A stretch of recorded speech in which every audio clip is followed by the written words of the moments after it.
So it's, I think, November the 30th, and just going to do a quick video of the new snowblower on the front of the Ranger.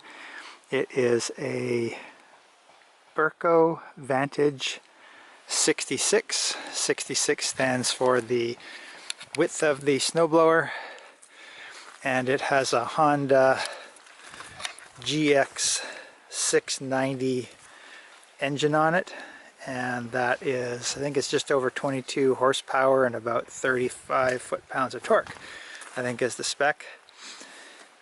Anyways, pretty happy with the unit. Drove it up and down the road to see how it will do with all the rocks and whatnot, and I think it should be okay depending on, I've got the skid shoes set as high as they'll go.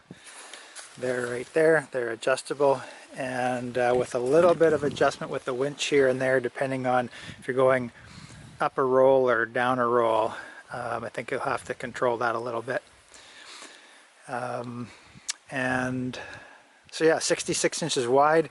They tried to talk me into a 72 for the longest time, but I wanted to stick with the 66, and lucky that I did, because one is a 72 I think would just be a little bit too wide, and so you'd get places where you get unevenness to the driveway, and you would end up with either digging into the gravel on one side or leaving too much snow on the other side, or if there's a hump, because where the tire tracks are, there's usually a hump in the middle, and it'll be digging in the middle.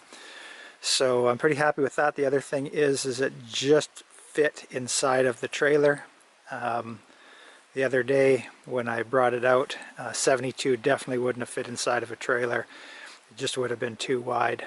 And this 66 is about 3 inches wider than the actual machine, so it should work out alright. There's my faithful companion. He's co-piloting.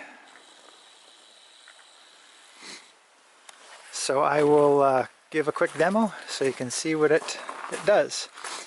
So I won't throttle it up, I'll just leave it right about there so it's not too loud. Pull out the choke part way, there's a little key, and you know what, first I got to turn on the Ranger because it runs off the battery of the Ranger, so I don't want to kill it. And the other thing I learned is on the little controller, that's the emergency shut off. Just start it, that has to be clicked out, or else it won't start. Okay, so come over here, and so we had that, and key.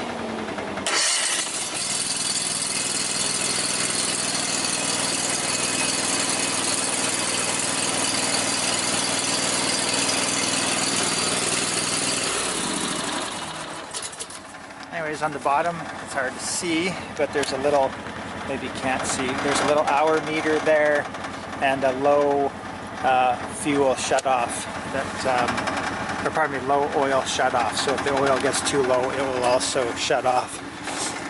And I'll give you a little demonstration of the operation.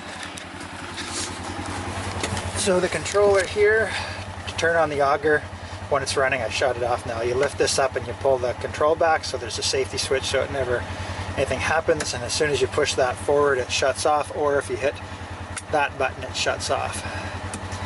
So to control it, I'll just push this out here.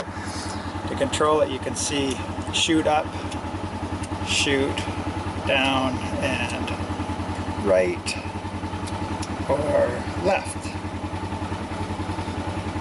all the way across.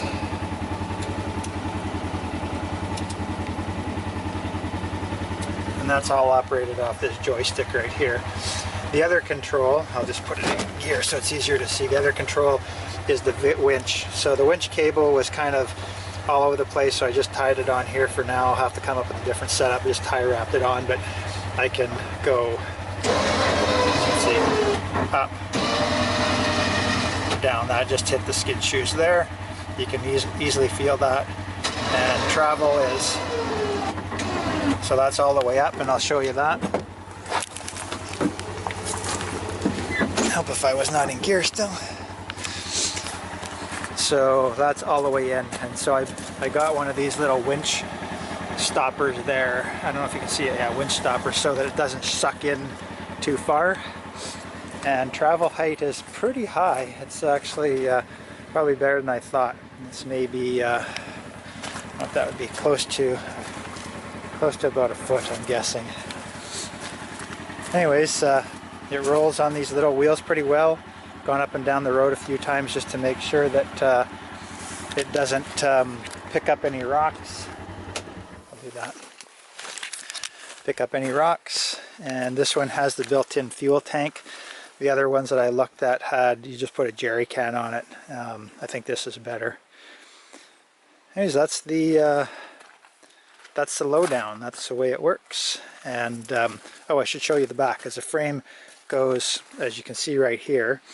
There's some chains that keep it centered in the middle of the axles, so it's easy installation. There's just a couple of hooks that go onto the axle frame to get bolted on.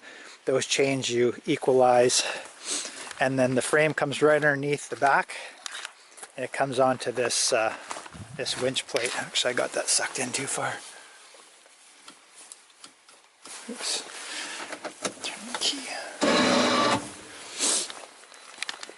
So it goes like that, and that holds it in place like so. And that's about it.